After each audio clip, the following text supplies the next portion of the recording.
All right, all right. All you wonderful people, it's Thursday. It is now 15 minutes later than when we wanted to start. We had some technical difficulties. We apologize for that. But we are here. We have the legend, Harry Andrews, with us, who is always a gem and just such a book of knowledge to share information with us, not to mention inspire. We have Gwen, who's in Idaho right now, who we just want to give a huge shout out because there's no question he's the first person to ever do a backflip in Idaho on some Yeah. random water there here recently. So yeah, congratulations. And yeah, we're gonna get right to it. We just want to inspire you guys on this beautiful Thursday. We got a bunch of questions and answers. Let's get to it. So thank you, Harry, for joining us and sharing your light. It's so good seeing you guys, really. Gwen, you're like all over the world. I don't know. So I never know where you're going to Well, be tomorrow. yeah, I'm excited. One, I'm excited. I've been on the move, but I'm very excited to come back, and I'm excited for this winter in Florida. And as I travel around, a lot of people have seen our videos, like top three spots in the US, and everybody is telling me, like, what is this place, Fort Pierce in Florida?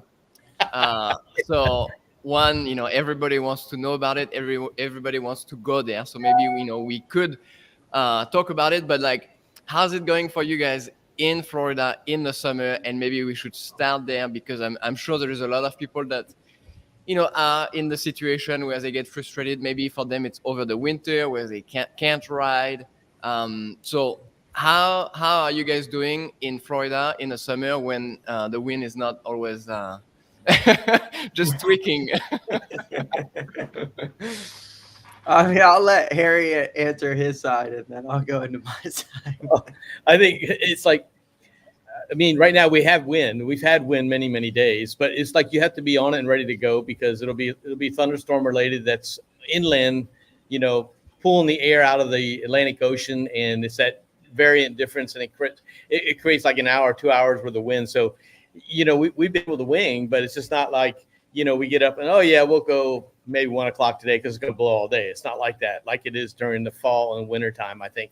But during the winter, summertime, you go and you jump on it for an hour and then go hard, don't take any breaks, and then when the thunderstorm starts coming, you see it coming closer and closer while you call it a day and start packing up before the rain hits. I think that's what we've been And doing, then sort of. I've from what I've seen, like it seems like you guys have had like quite a bit of seaweed. Oh, yeah, it's I get this all from Damien when I first moved here. He told me, when the wind starts out of the west, goes to the south, and then goes southeast, it's going to blow really hard today, and he's always right. And then he says, when wind's out of the east, we get the seaweed, and so, Damien, you should tell him. I mean, that's what I mean. You know all more Yes, about all this than I do, so. it's pretty wild. I don't, I'm not I don't know. I'm not that knowledgeable on it, but from what I've heard, and could be correct or maybe wrong, but I think the Gulf Stream kind of travels around kind of Key West and kind of goes around all the way up the Atlantic, and so there's all this seaweed that's in the Gulf that kind of works its way out and around, and at anytime it's south or north, it's just blowing down the coastline, so you don't notice it. But anytime it starts pulling easterly breezes on, it'll just blow it all right on the shore. And so that's what usually happens anytime we have east or any type of east in it. It starts really piling up on the shorelines, and it seems to be getting over the years. I would say it seems to be getting worse, but I don't know if that's just a theory because I want to foil every day, but that could be it. It's Um, true that, like, I mean, maybe you didn't notice before because, I mean, 10 years ago there was like, barely any foiling, but yeah, so it's hard to really judge that. And then I would say, it's been an interesting summer down here. I mean, it's like Harry said, it's been, afternoon, a little bit of sea breeze, not saying it's easy for people to learn in very light breezes, but, it's been an interesting pattern. We haven't had much hurricanes or anything in the, tropics kind of developing. And, obviously you never want to see that, go rolling through anybody's neighborhoods. But it is nice to have some swells from time to time too, as well. yeah. So you guys have had some swell? No, No, no, no, Ah, no, no. no, just seaweed. Yep, that's about it. No, we but had both. Go ahead. I'm sorry. Go ahead, Damien. I was Excuse just me. gonna say, you tapped about Fort Pierce, and I was just gonna say, I truly think it's funny, but we always go back. I mean, I swear Harry's the one who's like, hey, you guys got to come up to Fort Pierce. This is back in the day. And that's kind of where it all started. I mean, I swear I learned how to paraglide. Well, I paraglided before, but Harry and I have done some pretty cool things here in Jupiter where, we started doing things that probably a lot of people weren't doing. And, I swear Fort Pierce kind of came up with Harry. He kept doing these drives. I'm like, why are you driving? We have wind in Jupiter. Like, where are you going? Why? Like, we have wind here. And then that's kind of where it sparked Fort Pierce. And then any good day, obviously Gwen, myself, Harry, everybody would go there because it's perfection for beginner to advanced. That's all I can say. It's absolute magic. So now, a question that people were asking me is, because Fort Pierce was on the top of our list, and now, I try to clarify, well, if it's kind of like if you compare, a good day in Fort Pierce to a good day, somewhere else.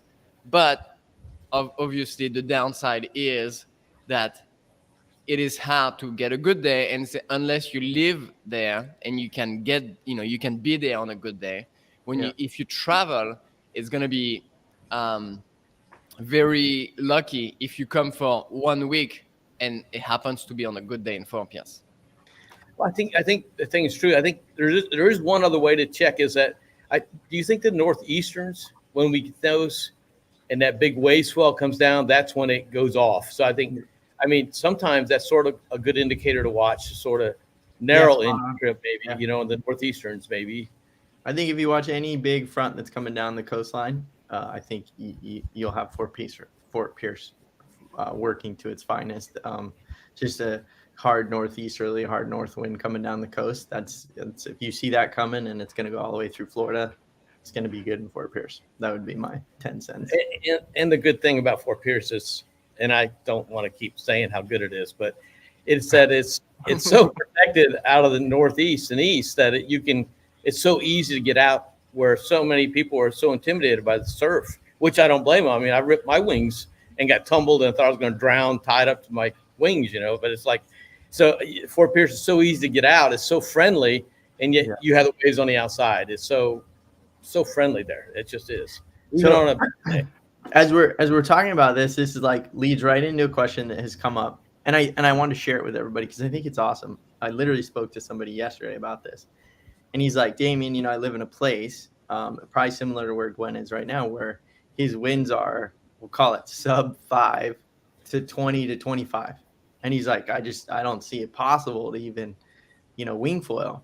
And I was like, no, you're totally good, because everybody's fear is usually because if you were to say, hey, it's sub 5 to 25, so incredibly gusty, and I wanted to learn how to kite surf, it's really hard because you got to be very skilled with your wing, your kite, so it's not falling out of the sky in those lulls. Yet a wing, you can just stand on your board, just get volume on your board, obviously, so you're buoyant, and you just wait for the puff. Once the puff comes, you get up and foil, and then you can kind of, ride through lulls. But I wanted to say that because it came up yesterday, and I was like, that's what's unique about wing foiling is you could ride very gusty places. Not saying you can't with a kite, but you got to be a little bit more experienced. But I thought that was an interesting thing to share with people.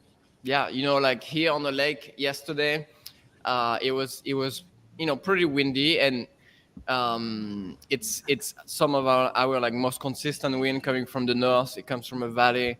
And I would say it was blowing, 25, on average. And there was like 2 guys learning how to wing foil, and they were just in the marina. It's a bit more protected, so it makes the wind even more gusty, but it's totally flat. It's like smooth, flat, like the inside, at Fort Pierce. And that's the thing, with winging, you take gusty wind and flat water over like steady wind and huge drop anytime for learning. So on lakes, if you can, even if it's gusty, but you can have access to an area that's protected, whether by some land or in a marina or whatever. That's the cool thing about it. Is like, if you were on a kite, you could not go in the marina, like it would be way too dangerous. And so for sure, like, winging has opened up like so many spots, and here is the perfect example. Idaho. Nobody would ever think it's a spot. Nobody will ever be able to learn kiting here. Absolutely no way. Yet, the community is growing. And yesterday there was maybe like 10 people in the water winging and people learning. So yeah, it's amazing. Now another question that comes very often, and like you guys are like the super dialed in on that, is light wind. What is the secret to go and ride, being able to ride in light wind? Yeah, Legend. can I go back to the previous thing about winging and kiting just for a second? I didn't want to interrupt Gwen. Sorry. No, go ahead. Last week, this is a good example of the winging versus the kiting. We were all winging and kiting at 33, Juno Beach. We all go, and it was big thunderstorms were building. The wind was blowing 20, 25. It was just a fantastic day, and two guys got tangled up, and I went out and grabbed their boards and brought one of them in, and I went back out to go get the second foil board this guy was kiting on, and the thunderstorm moved a little, I guess, north or south, and the wind totally shut off. I mean, it went to slick calm from 25 to 0. And so everybody's kites went in the water, and for the foil kites, they were sinking. It was pretty, they had a long, hard swim. And I just sat down on my foil board and, I just paddled in a little bit and I was done. I was okay, but the poor guys out there who were with their kites, I mean, it was a hard go for those guys to get back in.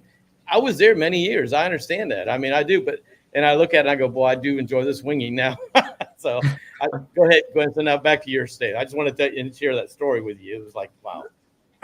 Well, I would say, light winds, I'd say, it's funny. It's really funny because I talked to Gwen, who just landed his backflips. Kellen Hall, who we just interviewed, landing backflips. Evan Nash, who's landing backflips. Matt Elsasser trying backflips. All these buddies of mine around the country doing all these backflips. And Evan was trying to explain to me, he's like, dude, so I started towing on a jet ski, grabbed the wing, did the flip to just see what it was like with the wing on a 3-meter. And then I did this and this and this and this and this. And he's like, and then I got to like the 4-meter wing and it was like just really hard to do the backflip. And I'm like, that's awesome, because in Florida here, I'm on a 5, like 999% of the time or bigger. Right. So it's like, but here's what I'd say to everybody out there, in my honest truth, get yourself the volume in the board is golden ticket. And then just put the time in on, it's a balance of kind of shimming your feet and getting that board to unstick, and a really good solid pump technique. And you can ride in some really, really light winds. And the reason why I enjoy it, and this is just me, is it's a heck of a workout, because you then question, should I try a trick? Because if I don't even stay foiling, I now have to go through this process of trying to get back up onto foil because it's blowing like 6, right? And you're like, just like, oh my gosh. So it's kind of like a challenge in its own. So to me, I look at light winds as like more of a workout and training. So it's like literally it's a workout, but / I'm learning my skills. And I'll say this to everybody out there. If you train or you go out in really hard conditions, you're going to get really, really, really good at wing foiling, because my whole career back in the day with kite surfing, I lived in Florida, and a lot of times it was a lot lighter than the places we'd go compete around the world. And I felt my kite skill was very, very good, because you kind of learn how to make it work in really bad conditions. And so that's all I would say is, like, don't think light wind's going to make you, like, if you're, if anything, it's going to make you very skilled. And I say that because I want to throw it out to Balls Mueller, who literally rides in any conditions, and he'll ride in nothing. And he's always still making it happen, whether it's a bigger board, and he's incredibly skilled. And I think it's just time on the water, time with the wing in your hand. That's kind of my 10 cents. And for Garrett, who just asked a question, do you anticipate more wing events? Like the Forte Battery and some of these events that are starting to happen? I think 100%. I think what we need is a community, which all you guys are involved with, and you guys are so awesome for supporting the YouTube and just, having us be able to have people like Harry and share great experiences and hopefully help you guys and staying motivated and but I think it'd be really cool to see the community get more involved to get outside sponsors because everybody thinks it's like Karina's gonna host an event or do a tone or whatever it may be. It's a lot easier if like Red Bull could come in or Mercedes, and they have huge marketing budgets to create an incredible gathering of an event, and also have the connections to really open up the doors with, call it up, working with a hotel and get the whole beach and have a pickup and do all these things. So in my opinion, it's just a matter of time before I truly think it has room to do some pretty spectacular things as far as event style, not to mention gatherings of large amounts of people, which the whole point is to create a community and really enjoy it. And so do I think we're going to see more events? I 100% do. And it'd be good to just say, hey, if anybody out there is interested in trying to create these events, this is the time, is to just work with people and see if we can create some awesome events, because the more community you have, the more people that are inspired, and it makes it more exciting. So yeah, I mean, if you think about it, like, I feel like wing foiling almost like started like yesterday, or like, I mean, but also with COVID, where like, there wasn't any events. So now I think, we are going to start seeing more events because we see so many people on the water winging. I mean, you go, I've been, quite a bit in Hood River this summer, and the number of wing foilers on the water is absolutely mind blowing. And now, like, I think we are definitely going to see like more events, races, maybe some freestyle events as people get into it, or just like a mix of all of it. And I know coming up, a really exciting event that I love is the one in the Keys. It's called the Kite Games, but there is also wing foiling involved, and it's just like a really fun event. Love the style of that event because it mixes like a race, it mixes freestyle, but also like has like activities that like you can do with your family. So things with like a floaty race, and it's organized by Other Side. Other Side Board Sports, yeah. And definitely recommend this event for anybody. It's coming up. Usually it's end of November, early December. But yeah, I mean, we should organize something in Jupiter. We'll call it the Legends event. I love it. Everybody out there listening in, it's game time. We're having the first event in Fort Pierce called the Legends. Harry is going to lead the charge. Let's get into some other questions that have come up. And I thought I would just throw this out there that I think is a good one is, Gwen, you've been in Hood River and you've kind of been traveling around. Have you seen many inflatable boards people using for winging, or are they mostly fiberglass carbon boards? Yeah, I mean, I would say still I don't see that many of them. I mean, Hood River would be a hand place to have inflatable board because It'll fly away. It blows very hard. It's very gusty and the swell is huge. So we don't see many of them in Hood River. But I would say I could see like inflatable boards being like a really good tool for schools, because you can't ding them. They can be like light and they can be huge, and but personally I would say for somebody like getting into it, like what I see, and I said that all the time, but like people buy an inflatable board because they think it's going to be more convenient to travel or to go to the spot in their car, and then they leave the board inflated all the time because it's annoying to pump. So then I'm like, okay, if you're going to leave your inflatable board inflated all the time, you might as well get a regular board. A regular board that's going to be better, in the end. But What preference? This has been a topic that come up, and feel free, anybody listening in, feel free to shoot us your comments, because this is it's just knowledge for everybody growing in this sport. But there were some questions that came up about handle, like the loop handles where you grab with a loop, or you have these handles that are like a solid handle, and then there's the booms. And I'd just be curious to see everybody, feel free to leave your messages on what you prefer and maybe why you prefer that. And the only reason there's a lot of talk of like angling all these handles and things to see what is the best way or what is the most convenient. And I always like kind of decompress it. And I'm like, I feel like my front hand, I'm always hanging on with kind of like two fingers or something, like just on the edge. And then the back one's the one that's kind of moving around a lot on. I like the handle. I really like the handles. I think the loops, it's not really my thing for me personally, but I also feel like may change if it's blowing 30 all the time. I don't know. I mean, I'm always in pretty lighter winds, but I just thought I would throw that out there for everybody. Feel free to throw your comments in there. And the only reason I say that is everybody's trying to brainstorm how to make it even easier for people to hold and what is the most convenient when you're cruising along.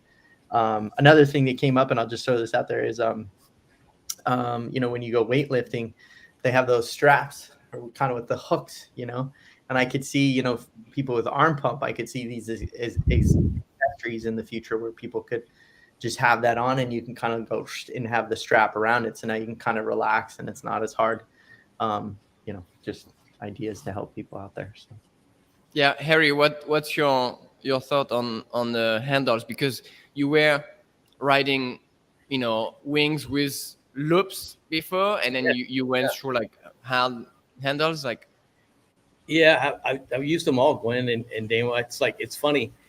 The ones with just the loop handles, I definitely don't like, because you just can't really get a good firm grip, and you do want to twist your wrists a little bit, I think, when you got your wing to keep it in a certain spot, and it's hard on those loop handles.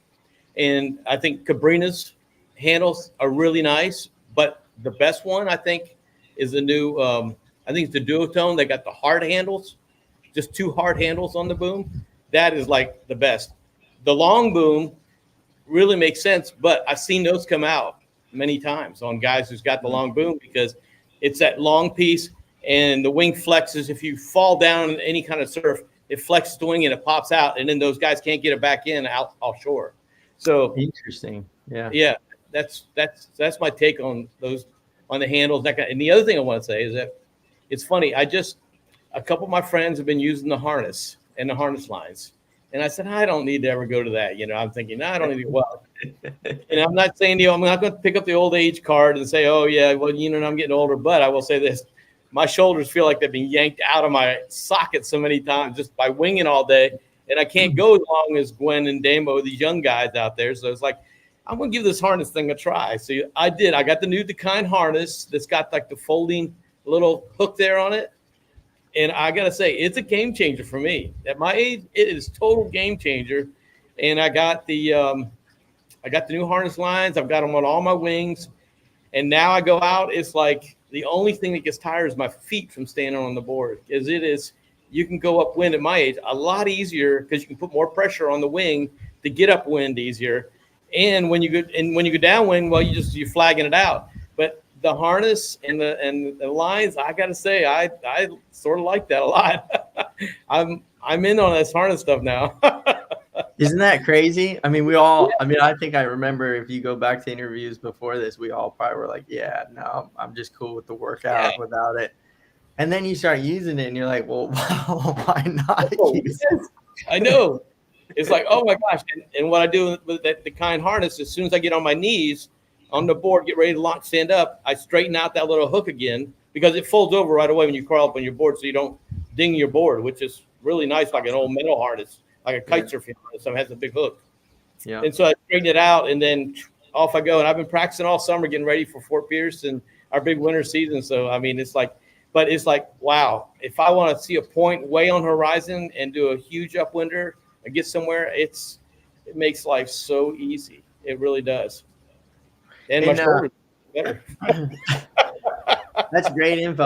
I think the harness thing is awesome, because it's just starting, and people are just starting to kind of love it. Obviously, windier places, people are on it a little bit quicker. But another question we get all the time, and I just thought I'd ask Harry, but this kind of goes back to kite surfing too. But we get a lot of times people are like, hey, obviously winging, your wing is wet a lot. You're always in the water when you're first learning. It's like you're crashing, you're flipping it, whatever. And it's wet. And everybody's like, hey, you know, I brought my wing home. I rinse it off with fresh water. I like rinse it every day. You know, is this the right thing? What is the right thing to do with rinsing your wing? Not rinse your wing, just let it dry. Harry, what do you do? What's your take? Oh my gosh. It's funny because I do see the same guys say, you know, they rinse it off and every single time. I'm not one of those guys. I mean, this is pure preference. I think I roll it up and it's full. It could be salt water wet. It could be full of sand. And I just roll it up nice and easy, stuff it back in my bag. And next week it comes back out again. I shake the sand out of it and off I go.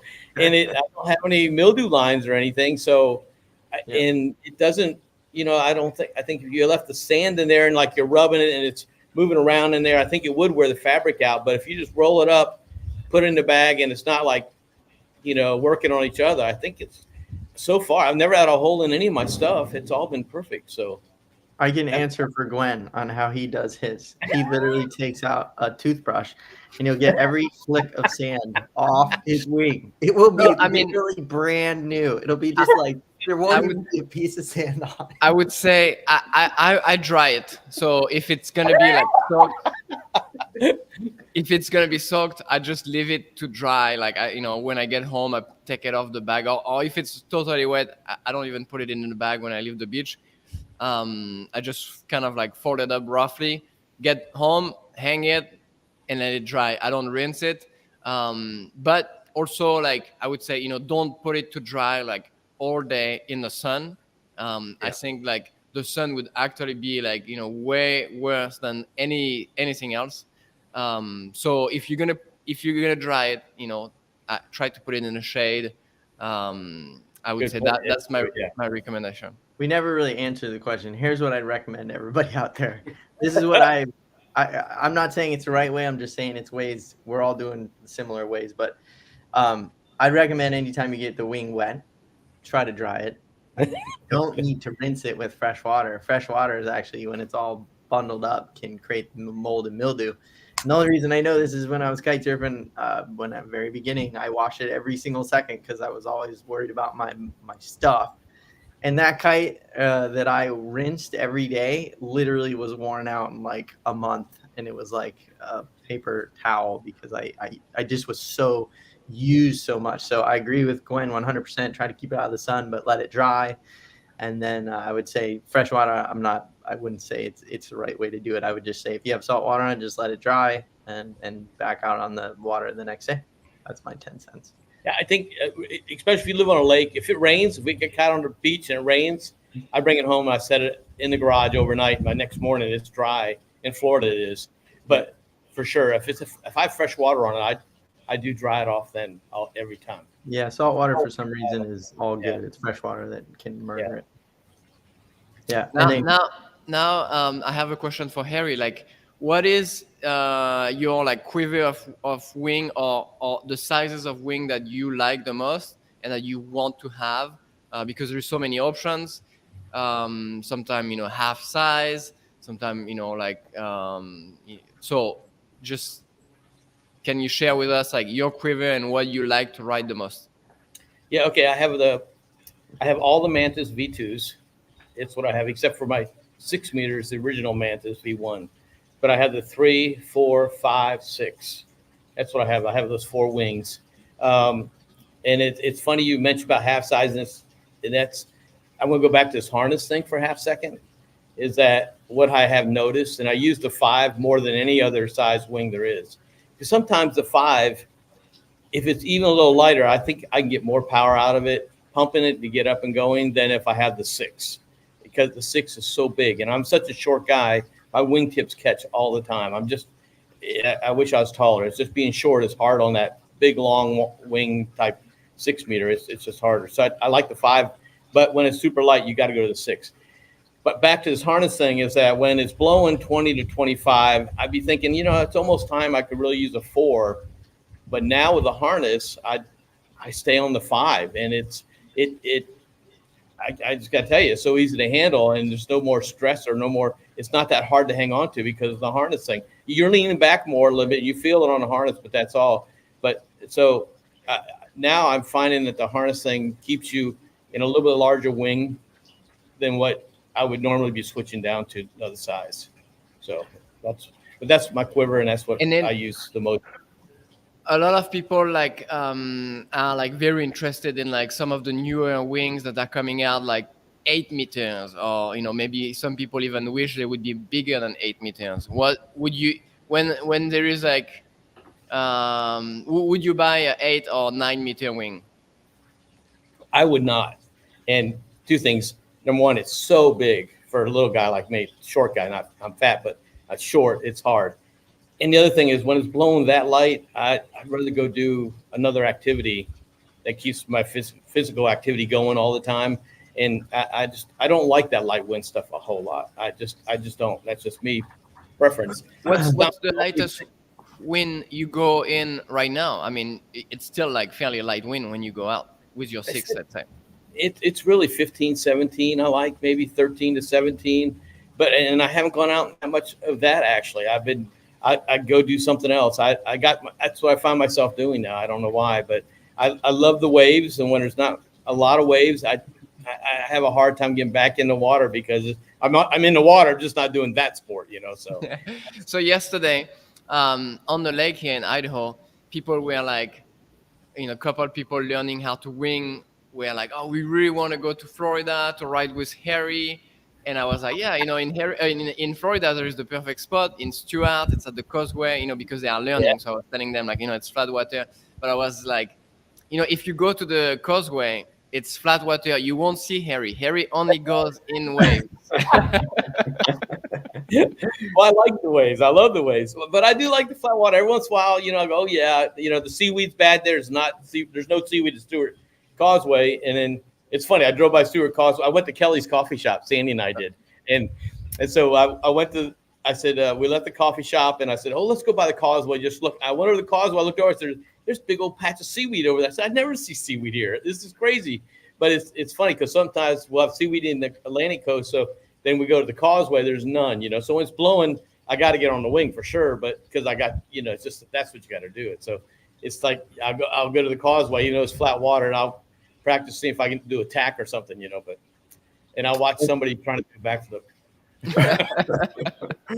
I wanted to jump in here because Silent Mike mentioned something about, light winds and big wings. And Harry was like, I'm not really sure about the big wings. Here's my 10 cents on the big wings. And when I say big wings, I'm talking 8 meter in sizes. I can't say too much, but I have recently, in the past little bit of time, flown myself a very large wing, and we'll just call it, around the 8 meter size. And I was one of those like, I don't know, it's just big, whatever. All I can say is we didn't even test the sizes below it because it was so awesome in light winds. Now, when I say awesome, it was like pull and go and you're going versus having to always have to work and get up and go.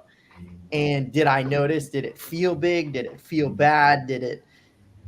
I was like shocked with how awesome it was. Now that's just my 10 cents.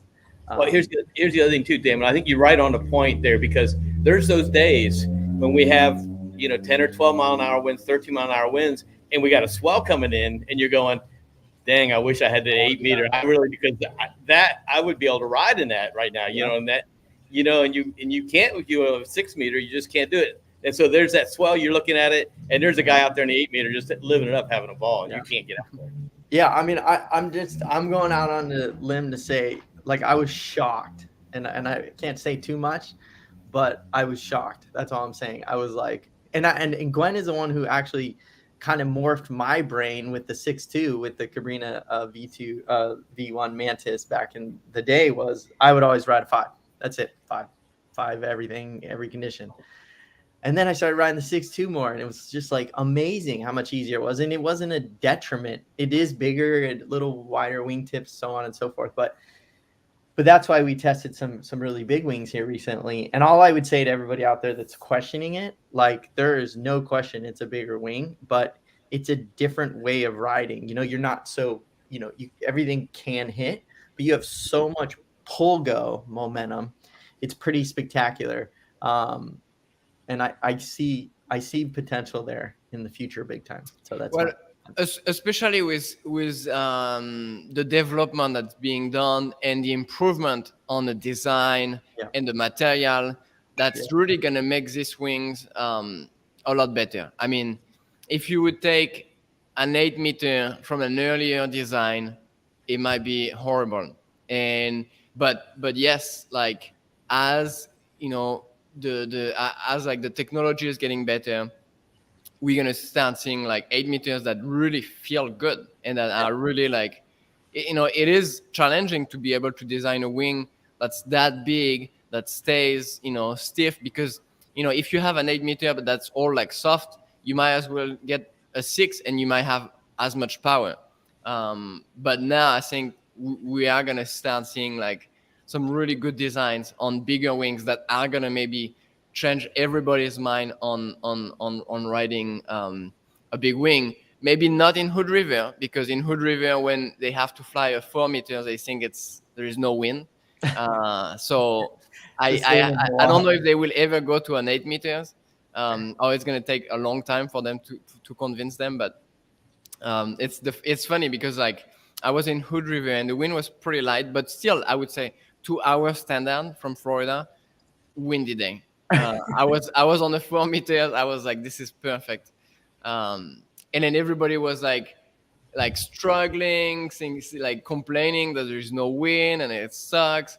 And I was having the best time ever. Like, so it's all depending on what you are used to, and if you can, I mean, whatever like whatever you are thinking about bigger wings, go and try it and then see it for yourself.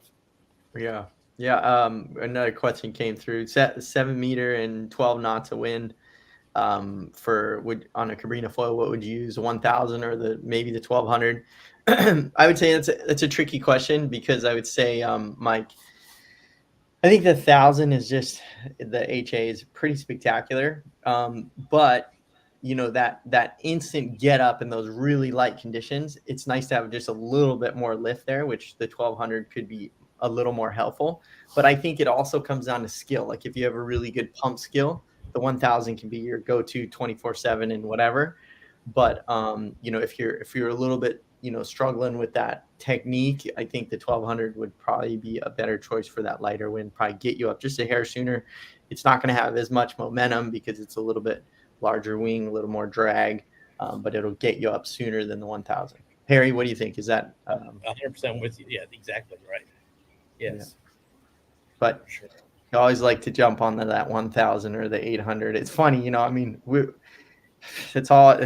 don't know how many times I've been out with Gwen and Harry where I always rig too small and I can't even ride, and it's blowing like 20. And I was just trying to rig for backflips and stuff. I can't even get up out of the water.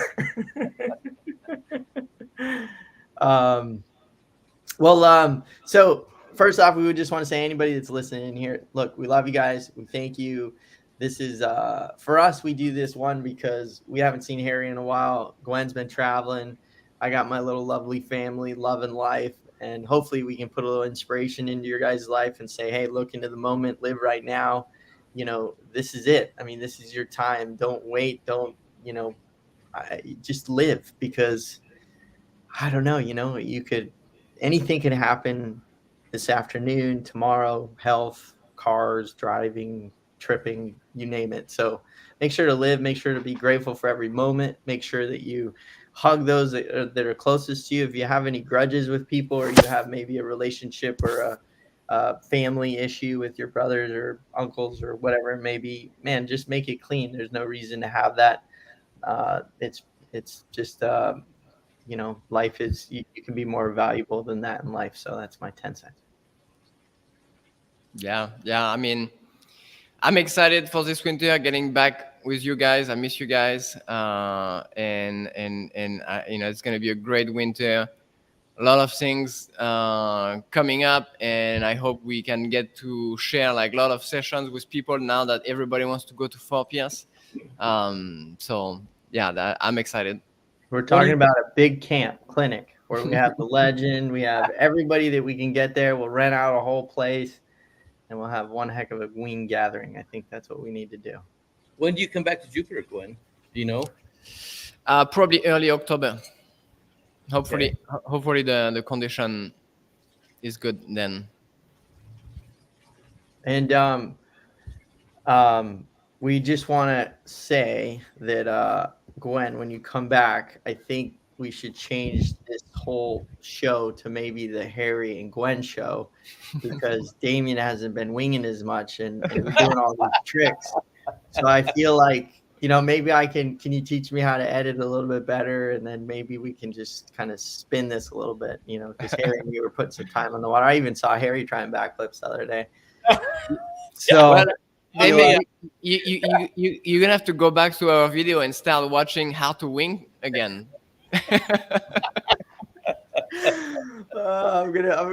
Yeah. For all those that wonder why we keep putting up like how to wing 101 version number 3, it's because Damien goes so long without winging that he has to come back and create a new video on how to do it again.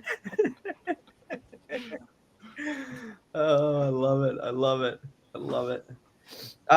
Well, last thing, I just want to give a huge shout out to all those youth out there, because what's shocking is we work in the water sports industry. What I'm noticing that's very cool is we're seeing a lot of young kids involved in the future of foiling and water sports and winging. And to me, that's just, it helps the growth, the healthiness, balance of kids being active, being outside, not being on the computers, not being on their phones, enjoying swells and wind and Mother Nature and experiencing life in a different way, but a really unique way. And I just think it's refreshing to see, because it's a tough time. People get locked into, maybe a false reality. And I think, the most important thing is to be out there. That's what I'm trying to share with my family, is always get them out on the water, or get them outside, or, Ava got to see her first butterfly this week and touched it, and it was like magical, so it's like the littlest things go a long way. So, I don't know if you're allowed to touch butterflies, so I'm sorry, anybody, if that's bad. You touch a butterfly. But I just think it's really cool. I really am inspired by the youth. I think I'm inspired by Harry and people of all ages, but I'm just saying, kite surfing has youth coming into it too, but it was a little bit of a struggle to get them, juvenated. And I think right now with foiling and winging and prone foiling and now this new downwind talk and riding ocean swells, I see it really exploding, and I think it's spectacular. I think it's really healthy, and I think it's neat to see. I think you're so right. And on that note, we're gonna switch over to our patron. And Harry, dude, so good to see you. Say hi to your whole family. Gwen, wow, blown away. I mean, I don't even know what to say anymore. I'm like, I got so many tricks to do now that it's kind of, I don't know what you're going to teach me everything when you get back. Gwen, can you bring some Idaho coffee back? Oh yeah. Yeah. Well, actually, if you want some Idaho coffee, you can go to Johnson Beach today at the Bunkhouse Coffee, because Kelly gets her coffee from Idaho. So we're going there today at 11:30. We really are. Oh, yeah. I didn't know the bunkhouse is up in Stewart, right? Yeah, they do that. Johnson Beach. Yeah. It's great coffee. I had the light roast blend 2 days ago. It was like fantastic. Yeah, so go out there and then go to the Causeway in Stewart to ride. Yeah. You won't see the legend because he's only riding big waves, but no, just waves. Well, on that note, Harry, do you want to leave anything with all these amazing humans out there? And thank you for inspiring us every day and what you do. But what would you like to leave everybody with? Oh, my gosh. I tell you, the only thing I saw this last week while I was out in the water, and it is slow, so we're toe foiling and practice pumping. I mean, Gwen's doing these, bench starts, water starts, sand beach starts and everything. And I'm just trying to think if I can go 50 feet after letting go of the jet ski rope, I am doing like so good. I'm like so excited, and he starts going and goes, I don't know how many thousands of yards. We're off the beach. But anyways, it's like, so while I'm out there towing, he's like, the boats are coming by. What are you doing out there? You should be out of here. It's like, oh my gosh, I don't know worse. Some people, I mean, you just got to take it easy in life. You got to enjoy life and go slow and just think, life is wonderful. I don't know what people are in a hurry for sometimes, but that's, so yeah, take life slow, enjoy it. Stop to smell the roses. Life goes by so fast. Don't need to be in a hurry for anything. I don't think anyway. So well said. And for all those listening right there, Harry just gave a valid point. Doesn't matter what your level is, doesn't whatever. Harry's out there learning how to pump. He may not be running off the beach pumping, but he's out there finding a way to learn how to better his craft. So when those big bombs come, he'll be on the outside. And Gwen and I'll be on the inside riding the little roller. In the tube, I know it. Yes. Oh, awesome. Everybody out there, Gwen, Harry, thank you guys so much. We love you. And everybody listening, thank you. Share some positivity today, and we'll see you on the water hopefully very soon. Thanks, buddy. Thank you, guys.